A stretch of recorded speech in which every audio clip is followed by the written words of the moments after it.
दूर किसी जंगल में एक कालू कौवा अपनी पत्नी गौरी के साथ रहा करता था।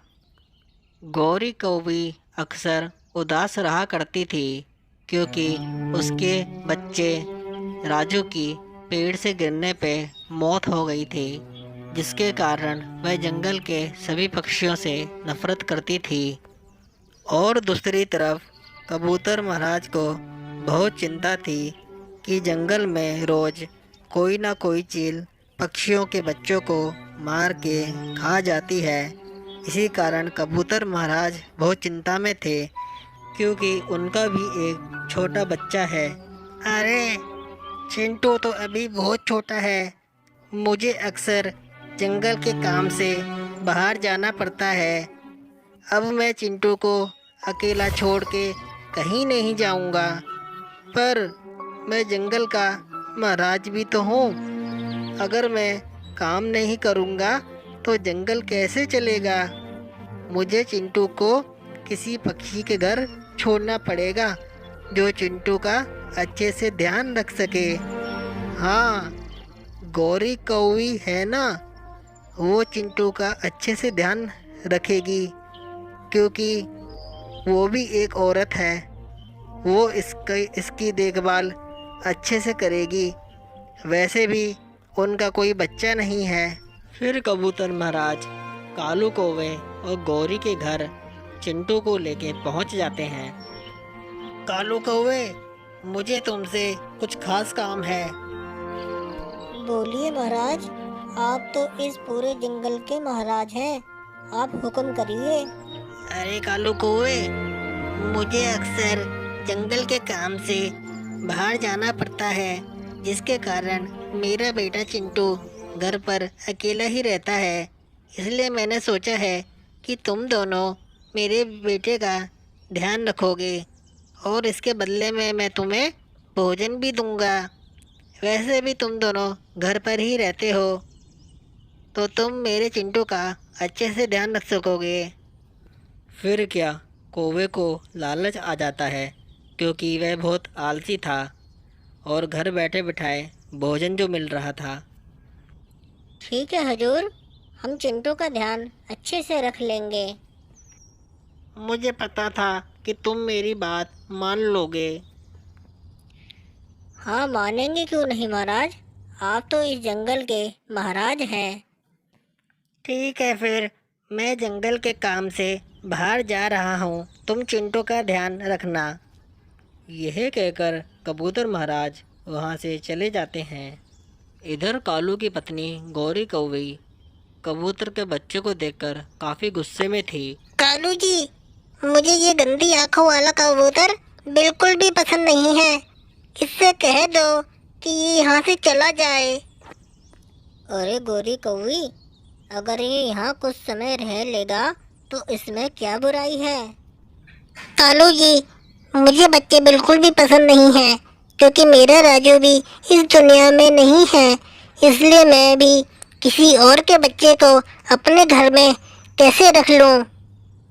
अरे ओ नन्हे गंदी आंखों वाले कबूतर, चलो भागो यहाँ से, हुर हुर, और दोबारा यहाँ मत आना। गौरी आंटी, मैं यहाँ से नहीं जाऊँगा क्योंकि मेरे पापा इस जंगल के महाराज हैं। फिर क्या, गौरी कौवी को इतना सुनते ही गुस्सा आ जाता है और वह उस नन्हे कबूतर के बच्चे को घोंसले से नीचे फेंक देती है। कबूतर वो छोटा था जिसके कारण उसकी वहीं मौत हो जाती है।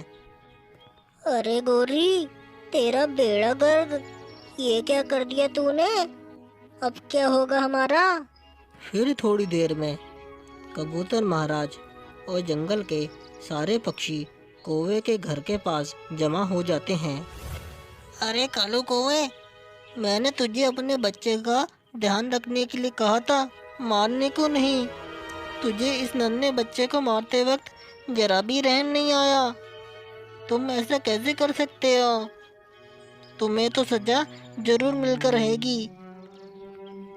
नहीं महाराज, हमें माफ कर दें, हमसे बहुत बड़ी गलती हो गई।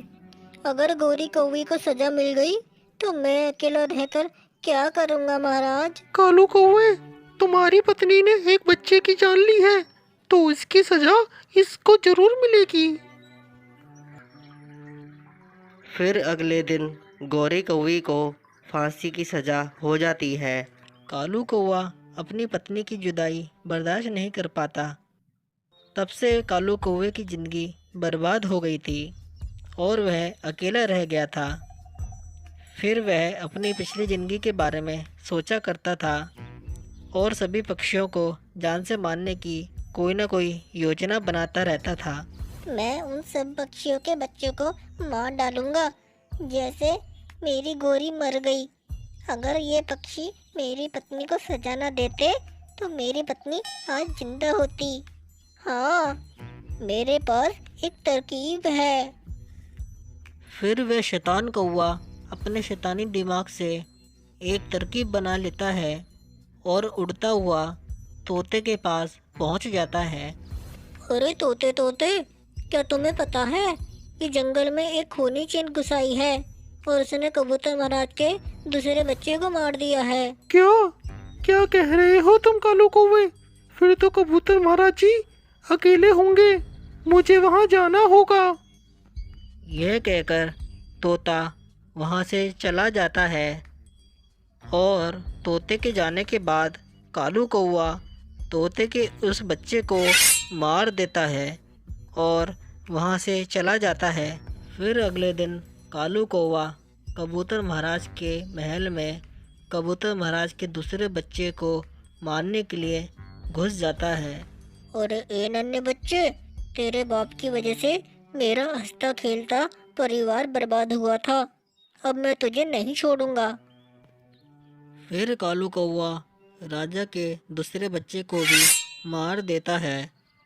फिर कालू कौवा वहाँ से चला जाता है और उसके हाथ में वह चाकू भी होता है।